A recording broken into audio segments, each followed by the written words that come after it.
Magandang araw po, welcome po sa aking channel Love9 TV. Nandito po tayo ngayon sa Amuyong Alfonso, Cavite kung saan meron po tayong bagong video presentation. Isang residential farm property. May lot area po ito na 750 square meters. Ito po'y titulado, buhay po ang may-ari, kaya wala po kayong maging problema sa documentation o sa transfer ng title. Meron na rin pong access ng tubig, kuryente at internet provider. Ito po yung nasa mataas na lugar. Ang estimated elevation above sea level ay 1,900 feet more or less. Medyo mataas po ang damo pero patag naman po yan.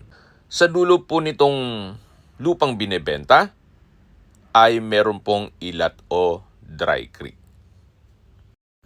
Marami po kayong pwedeng i-project dito. Pwede pong gawing mini farm para sa inyong weekend farming o di kaya'y private resort para maging income generating.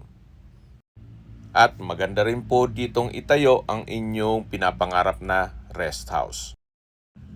Tunghayan niyo po ang kapaligiran, napakatahimik po, sariwa ang hangin at malamig po ang klima.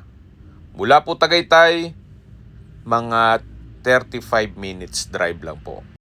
At kung manggagaling naman po ng Manila, 1 hour and 20 minutes ang travel time.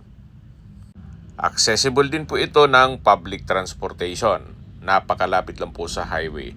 At mula naman po sa Twin Lakes, mga 5 minutes drive lang po. Binebenta po ito ni owner sa halagang 10,000 pesos per square meter.